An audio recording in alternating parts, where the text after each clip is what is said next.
Yeah, now we'll start up with the second part of util package, that is list interface.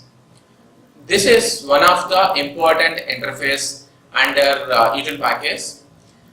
List interface, next we will be seeing map interface, next we will be seeing set interface, and other miscellaneous concepts also we will be seeing. Whereas this list, set, map, three important interfaces are there, where most of the people they will be having questions and they will be having confusion in this particular concepts only. So I'm going to separate this particular concept, whereas this one list interface has one particular section and set as one, map as another section.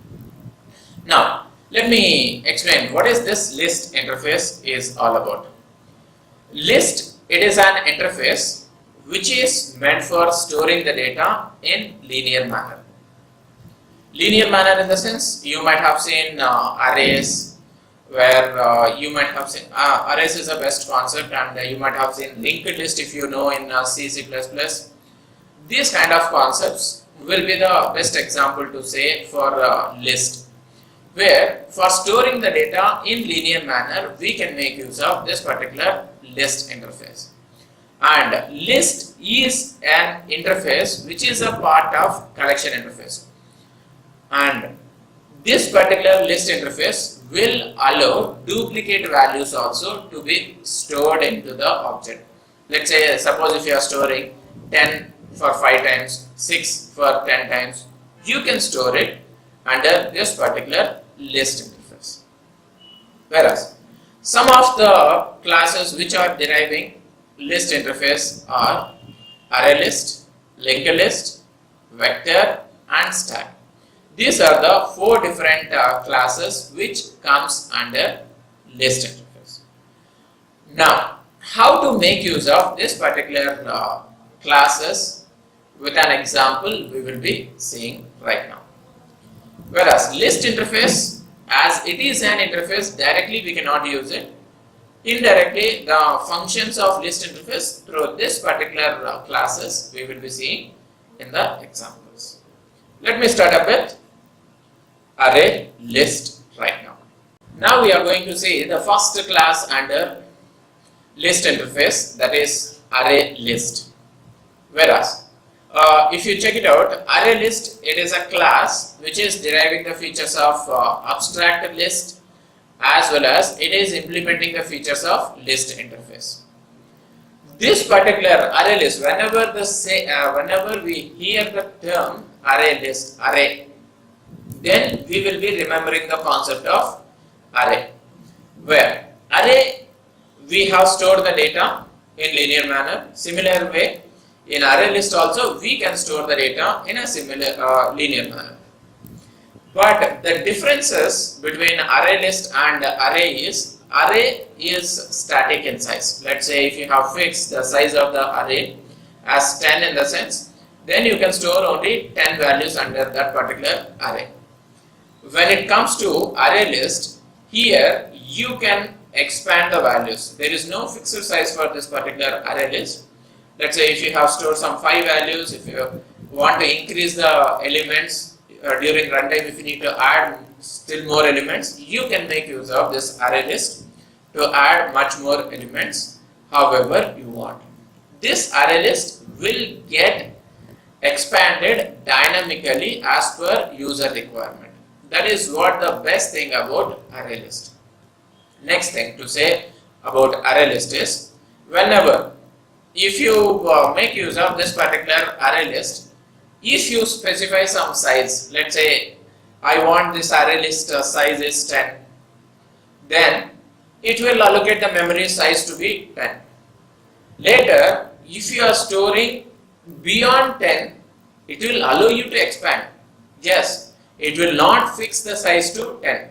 Initial value, if you are fixing, this is what the elements which I am going to store, if you fix it, you fix it. Later, if by mistake if it has grown, otherwise if it has reduced, it will expand or shrink as per the elements what we are storing into ArrayList. Whereas this ArrayList will provide the methods for adding, removing, retrieving the elements from the array list based on the index also, as well as starting ending positions dynamically. And array list, there is no rule like you need to store only specific type. You can store whichever the type of values you want. But we have one option called as generics, which I will be discussing about generics at last, where we can make use of generics and we can restrict the type also. If you don't want all the types to be stored, you can make use of the concept of generics. If you want everything to be stored in the sense, don't use that concept, generics. Now, how to make use of this particular array list and what are the functions of array list? Let me show you right now. This is what the first example under array list, where you can see array list AL equal to new array list. I have added the elements A, B, C, A, and as I said already, list will allow duplicates. As this is a class, you can see the ending. This is the last name of that particular class, that is it is ending with list, means it is having the features of array list, where this will allow duplicates. I am storing A twice and 10 also I am storing, and you can observe one thing over here. Here I am passing in double quotes, which means it will take that particular data as string data. When it comes to, if I need to store some numeric data, new integer of 10, new float of 10.1, something, you need to convert into specific type, I mean integer class, and this integer value if you need to store, you need to convert into integer object. If you need to store double value, new double. By making use of wrapper class objects, you can convert into specific type and you can pass as parameter to this particular add method. Next, here I have passed integer type over here, integer object. When it comes to this one, here I am passing string object as parameter. So finally, the result you can see over here, it will be A, B, C, A, 10 and 10. This 10 is integer type, this 10 is string type. Now, AL dot size, how many elements are there? Totally 6 elements are there, size is 6. AL dot contains C. Whether this particular array list is holding C or not, we are checking. Yes, you can see the result, it is true. It is containing C, so it has written true. AL dot remove 1, which is the element and at first position. 0th position is A, first position is B. So it has removed B. That's what the result it has been generated over here. After removing B, the size has been reduced. Now you can check it out. A, C, A, 10, 10 will be the result.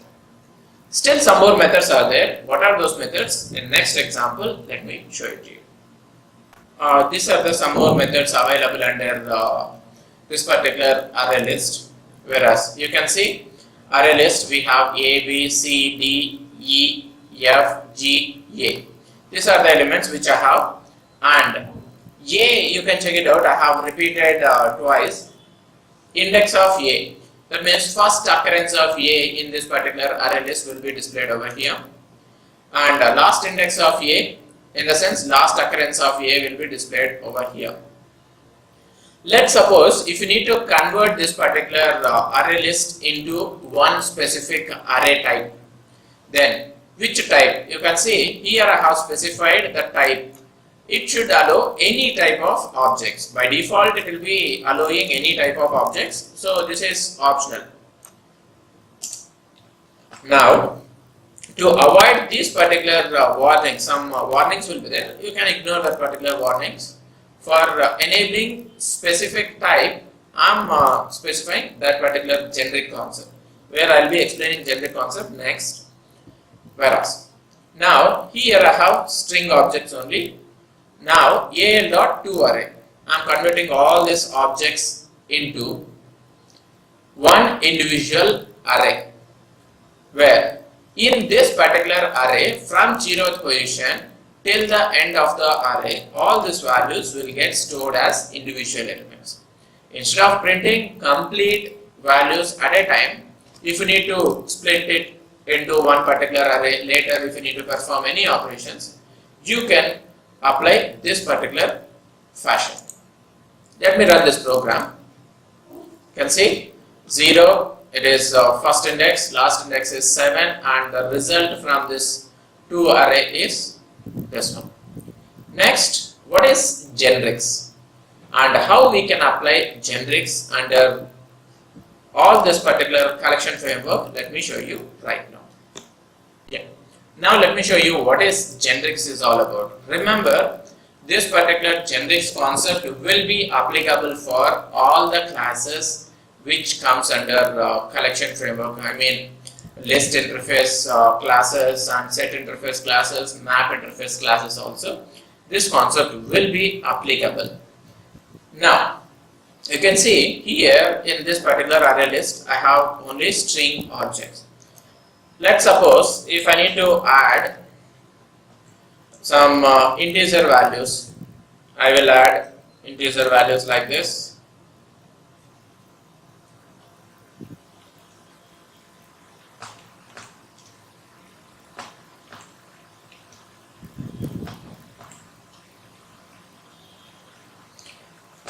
Like this, I can add the data, where right now it has added the result and it will generate the result also. You can see here cannot be casting to string type.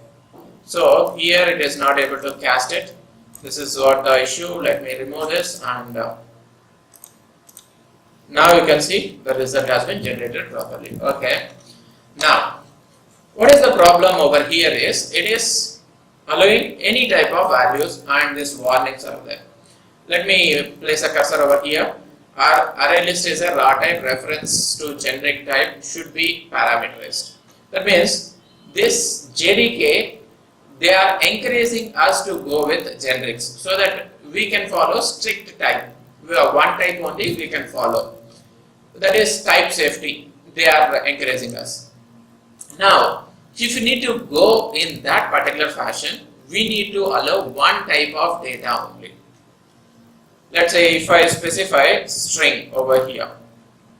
This is the way we will be representing generics. If I specify string, you can observe here we got errors and that warnings has been escaped. Whereas this errors, because as I have specified this array list is of string type, it will allow only string type of data, type security, same type values only will be allowing over here. Where if I need to pass integer type, then here if I change it to integer, it will allow only integer, it will not allow string. That is what generics concept is all about. Whereas now some people will be having a question, if I want all the types of data to be injected, but I want to escape from that particular warning, in the sense, instead of going to integer, string, data, subclasses, directly you just go to superclass in this fashion. Object, object. Now, you can see any kind of object, even integer is also one type of object, string is also one type of object. Already we have discussed about that particular concepts in lang package, where by making use of this particular object, we can enable type security in our collection framework. Now the output remains same and there is no warnings or errors also in this particular program. This is what generics is all about. If you want all the types, go with object object. If you want specific types, go with specific class over there. Yeah. Next thing what we are going to see under list interface is LinkedList. LinkedList is a class which is deriving the features of list interface for storing the data in linear manner. Even ArrayList is also storing the data in linear manner. Even LinkedList also is storing the data in linear manner. Then what is the difference between ArrayList and LinkedList is what the question most of the people will be having. Internally, ArrayList makes use of array for storing the data. When it comes to linked list, internally it makes use of doubly linked list. Doubly linked list in the sense it will be having indexes in both the sides, towards as well as backwards also. We will be having indexes. So, for traversing the elements, we can make use of ArrayList very easily. If you need to traverse the elements, where if you need to go for starting till ending, otherwise from mid, if you need to go to some other location, then you can make use of ArrayList very easily. That is what the benefit of ArrayList. When it comes to linked list, this will be good for performing any modification. Let's say if I need to inject any element in the between, if I need to delete any element in between, otherwise starting, ending, like this. For adding or removing kind of stuffs, linked list will be best option because dynamic operations it will support very easily. When it comes to ArrayList, that is dynamic operations it will support, but compared to linked list, the performance wise little bit less. Whereas traversing will be better in ArrayList. When it comes to linked list, traversing somewhat performance wise it will be low compared to ArrayList. So only you remember and which scenario you can make use of ArrayList and linked list. Go with that particular classes in that particular scenarios. Let me show you how to make use of linked list in our program. Yeah, you can see the example for linked list over here, where under linked list we have added some elements C, D, B, D, A. These are the elements and I am printing size, contains, remove. This is very similar to our particular array list. When it comes to linked list, some special methods are there. You can see add first, add last. If you need to add the elements in the first position, if you need to add the elements in the last position. By default, if you add the elements, by default it will get added in the last position. But these people, they have provided some extra special methods, so I am introducing that. I can add it wherever I want, based on the index also. Here I am printing the elements. Remove first, remove last. If I need to remove the elements from the first position, remove the elements from the last position, I can make use of this one. Let me show you the result. You can see this is what the result is all about. And one more thing, let me add based on the index. Now I want to add in the third position some XX. After that, how the result will be, let me show it to you. You can see 0, 1, 2, 3. Third position, XX has been added. In this way, I can make use of linked list for modifying the data wherever I want, starting, ending, a specific index, I can make use. Even removing also, wherever you want, you can remove it. This is by default, it is available in ArrayList also. From list, same thing has been derived over here. And generics concept, to avoid this particular warnings, you can apply generics for this particular linked list also. This is what linked list is all about. Yes. Next class under list interface is vector. A linked list, array list we have seen. When it comes to vector, this is a legacy class. This is very old class available under collection framework, where it has some specific methods also which is not a part of your array list and linked list. And one more thing you need to consider related to vector is it is synchronized. Some of the important classes available over here which are synchronized, already we have discussed about string buffer over there in lang package. Now we are going to see vector. It is synchronized. What is meant by synchronized in the sense? Mutually exclusive operations you can perform. Let's say if multiple people trying to access the same object, you can access at the same time. That means if you are trying to add the elements, if you are trying to remove the elements from the same object, you can do it in ArrayList and linked list. When it comes to vector, here mutually exclusive operations will be available. Only one person will be allowed to do the operation, whereas other person has to wait until first person completes his operation. That is what synchronization is all about. Basically, to avoid deadlock situations and to avoid data leakage, this kind of scenarios they have introduced under vector. But this is the first and foremost class. Previous to our ArrayList and LinkedList, it was available. Still, they are continually using this particular vector class in our program. Whereas the size increment also, it will be increasing better compared to your ArrayList and LinkedList. Whereas however we want, we can increase dynamically under this particular vector. How this particular vector class will be used, we will be seeing with an example. This is what the example for vector in our programming. You can see under even here also you can apply generics to avoid this warnings. Whereas under this vector I have stored this many elements.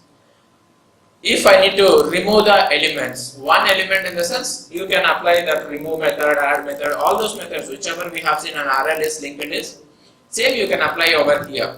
And some special methods whichever is there in LinkedList, that you should apply only for LinkedList, like add first, add last, add with specific index, that you have to apply for LinkedList, don't apply for other classes.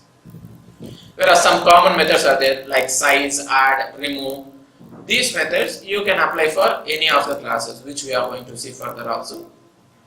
Now, here as I have added these elements, add element, this is the specific method for vector. Individually you can add it, and remove element is also available, where specifically you can remove the particular element. Now, if I need to remove multiple elements from a vector, first you form an array. Array list. Here under the array list you add which all the elements you wanted to remove. You just add all those elements under this particular array list. That particular array list object you pass it to remove all function, where this will be removing the elements from the vector, where after removing the elements, whatever the elements are there, everything will be removed over here. So finally the result will be, you can see over here, true, remove all. Here it is able to remove, so it has written true. Next, ve.get to. We have removed B, we have removed G. Now this is 0, this is 1, this is 2. Second element is D. That's what the output it has written over here. Next, after removing, what are the elements available? You can see A, C, D, F, H. That's what we have printed. And initial capacity of this particular vector is 10. That is what the capacity of this particular vector, where if you are adding the elements, still the capacity will be increasing, because even this is dynamic. Next, ve.clear. If I need to remove all the elements at a time from the vector, otherwise LinkedList, you can apply clear function over there also, where this will clear out all the elements available in that particular object. So it is returning empty vector over here. This is what vector is all about under util package. Now, the last class under list interface is stack. I hope you might have heard about a stack in your previous technologies like C, C++. Stack is meant for storing the data in linear manner, like our ArrayList, LinkedList and vector. But stack has some specific standards where it follows first in last out, otherwise last in first out rule for storing the data in linear manner. And while creating the stack, this will be creating by making use of empty stack initially. Later, whenever you are adding the elements, Internally it will be allocating the memory and it will be holding the data in linear manner. And remember, this follows last in first out order. At the same time, stack has some specific methods like push, pop, top. These are some specific methods which you might have heard previously. The same methods will be repeating over here also. Now we are going to see how to use this particular stack in our program. Yeah, this is what the example related to stack. Here I have added the elements A, B, C, 10 and 11. Now, as I said, this will follow last in first out order. Now if I print this particular stack, you can see the result will be ABC 10, 11. It will be returned over here. Pop. Pop is meant for deleting the elements, which is the topmost element. Recently, which is the element has been added? 11. That will be deleted. You can see over here. After deleting, next, which is the topmost element? Peak will return the topmost element. Next, after deletion of 11, 10 is the topmost element. And you can see the size. Here, I am printing the size. Right now, it is 4. And one more function I have missed out over here. That is st.search. Where if you want to search some element, let's say if you specify B, here it returns the index of that particular B. The B index is 3. How come it is 3? You can see 0, 1, 2, 3. In reverse fashion you have to come down. So it will be returning 3. This is what stack is all about in our util package. This is what list interface and its classes in util package. Thank you.